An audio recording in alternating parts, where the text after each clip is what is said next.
Negara Malaysia kalau tak ada warga asing, ekonominya lumpuh. Tapi orang Malaysia tak mahu warga asing.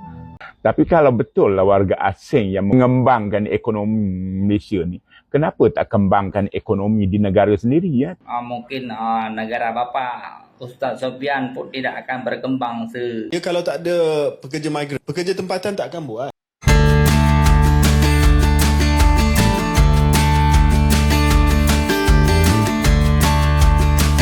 Hey, ketemu lagi dengan Rizka Yuni. Ekonomi Malaysia tak akan jalan tanpa pekerja asing. Malaysia sering banget digembar-gemborkan sebagai salah satu negara dengan ekonomi terbaik di Asia Tenggara. Infrastruktur maju, industri berkembang, pariwisata ramai, dan sektor bisnis terus bergerak. Tapi ada satu hal yang kadang luput dari pembicaraan. Siapa sebenarnya yang membuat banyak sektor di Malaysia tetap berjalan setiap hari? Jawabannya adalah pekerja asing, mulai dari sektor perkebunan, konstruksi, manufaktur, restoran, sampai pekerjaan rumah tangga. Keberadaan pekerja asing sudah menjadi bagian penting dari roda ekonomi Malaysia. Bayangkan kalau tiba-tiba seluruh pekerja asing tidak ada. Perkebunan kekurangan tenaga kerja, proyek konstruksi bisa terlambat. Restoran dan berbagai bisnis jasa kesulitan mencari pekerja.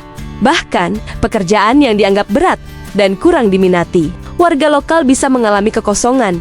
Artinya, pekerja asing bukan sekadar orang yang datang untuk mencari penghasilan. Mereka juga ikut mengisi kebutuhan tenaga kerja yang sangat penting bagi perekonomian.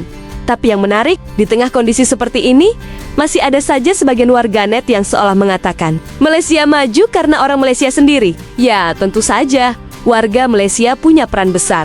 Tidak ada yang membantah itu. Tapi kalau mau bicara secara jujur, ekonomi modern tidak dibangun oleh satu kelompok saja. Ada pengusaha, pekerja lokal, pekerja asing, investor, dan berbagai sektor yang saling terhubung. Negara Malaysia kalau tak ada warga asing, ekonominya lumpuh. Tapi orang Malaysia tak mahu warga asing. Fakta daripada mana kamu petik? Kalau tak ada warga asing, ekonomi Malaysia ni lumpuh. Tapi kalau betul lah warga asing yang mengembangkan ekonomi Malaysia ni, kenapa tak kembangkan ekonomi di negara sendiri ya? Tetap juga berpusu-pusu nak masuk ke Malaysia. Kenapa? Dan rasanya rakyat Malaysia ni tak ada yang tak suka pada warga asing. Di Malaysia ni bersikap open-minded. Tak pernah menghalang warga asing yang ingin bekerja di Malaysia. Yang kami tentang hanyalah pendatang asing yang masuk ke Malaysia secara haram. Tak ada permit, tak ada pasport. Lepas tu duk claim ni. Nak tergelak dengan statement ni. Kerana warga asing ekonomi Malaysia berkembang. Daripada mana tak tahulah dia petik data ni. Ramai je rakyat Malaysia yang berniaga secara besar-besaran sampai bina empire. Ramai saja founder-founder daripada Malaysia ni yang berjaya ke peringkat dunia. Kenapa Malaysia nak bergantung kepada warga asing pula? Sebab saya tidak berminat. Saya tidak berminat untuk bercakap dengan pendatang haram, dengan anak-anak pendatang haram. Saya tidak berminat untuk bercakap. Sebab mereka ini bagi saya adalah binatang-binatang yang teruk lagi daripada binatang ternakan. Assalamualaikum, Ustaz Sofian dari Malaysia. Jadi saya mau menanggapi perkataan Pak Ustaz. Jadi tentang Bapak bilang binatang haram. Sebenarnya itu bukan binatang Pak Ustaz. Dia juga sama seperti kita manusia mencari makan di sana. Jadi tanpa mereka pun mungkin negara Bapak Ustaz Sofian pun tidak akan berkembang seindah sekarang. Jadi harus Bapak Ustaz teralat perkataannya tentang binatang. Jadi walaupun marah-marahnya seorang ustaz tidak bisa mengeluarkan kata-kata kotor seperti kata binatang, itu nggak bisa Pak Ustaz. Jadi gitu saran dari saya Pak Ustaz. Kalau misalnya pun mereka salah, kita kan semua negara kan punya hukum Pak Ustaz, ya kan? Jadi segitu aja Pak Ustaz dari saya. Lebih dan kurang saya ucapkan assalamualaikum warahmatullahi wabarakatuh. Kau nak ke kerja bangunan? Hah?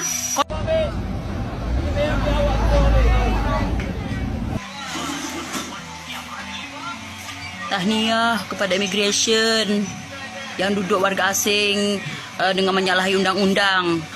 Tak semua warga asing menyalahi undang-undang. Kadang diorang dah buat permit tapi ejen kena tipu. Berapa ejen nak tipu-tipu permit, berapa ribu nak kena buat.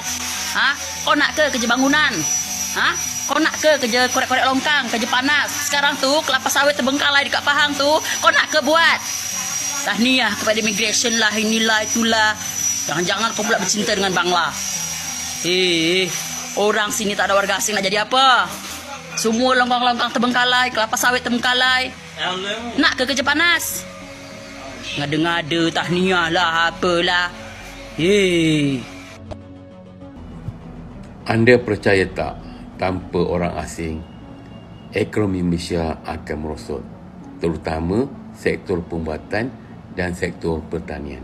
Ya, kalau tak ada pekerja migran, pekerja tempatan tak akan buat. Kita buatlah kempen kerja kilang lah, kempen kerja pasar lah, dan kita bagi insentif yang sedikit tinggi. Tak akan ada. Dan kalau kita rujuk kepada contoh 200-300 ribu rakyat Malaysia, khususnya di Johor, yang sanggup bangun pukul 3-4 pagi untuk pergi ke Singapura dan bekerja dalam fungsi-fungsi yang sama seperti pekerja migran di Malaysia di Singapura, kita kena ambil kira bahawa kenaikan gaji itu tidak mampu dikejar oleh Malaysia. Mudahlah untuk mereka di media sosial kata, oh kalau bayar saya 3-4 ribu ringgit, saya pun sanggup untuk kutip sampah, saya sanggup untuk kerja di ladang. Tapi mana mungkin kita nak melihat capital structure overnight nak samakan gaji kita dengan Singapura, dengan purchasing power di Singapura dan sebagainya. Saya rasa tak boleh. Jadi suka tak suka, kita masih lagi mesti bergantung kepada pekerja migran, terutamanya untuk sektor-sektor tertentu. Dalam hal ini, kita tak boleh tolak bahawa untuk jangka masa yang sederhana dan panjang akan ada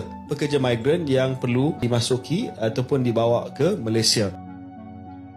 Namun dalam faktanya, citra warga lokal Malaysia yang dianggap pemalas dan enggan bekerja di sektor-sektor berat membuat negeri itu mau tidak mau harus mendatangkan tenaga asing dalam jumlah besar. Banyak pekerjaan di bidang konstruksi, perkebunan, industri, hingga jasa yang sebenarnya tersedia, tetapi ditolak oleh warga lokal karena dianggap kotor, melelahkan, dan bergaji rendah.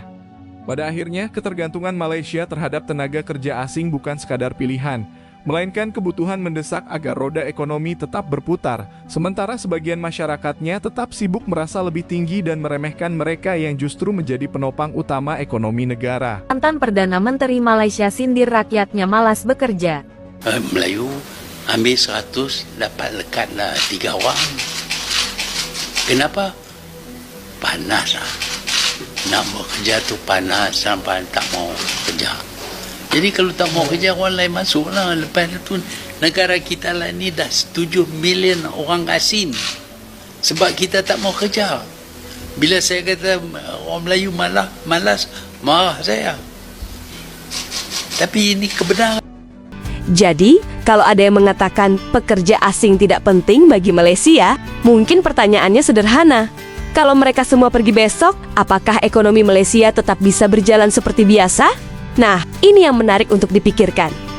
Karena sebuah negara boleh bangga dengan pencapaiannya. Tapi jangan sampai kebanggaan membuat kita lupa bahwa di balik roda ekonomi yang terus berputar, ada banyak tangan yang ikut mendorongnya. Dan terkadang, tangan-tangan itu bukan hanya milik warga negara sendiri. Nah, bagaimana menurut kalian? Tulis di kolom komentar ya. Dan jangan lupa like serta subscribe agar kalian tidak ketinggalan konten menarik lainnya. Sampai jumpa di video selanjutnya.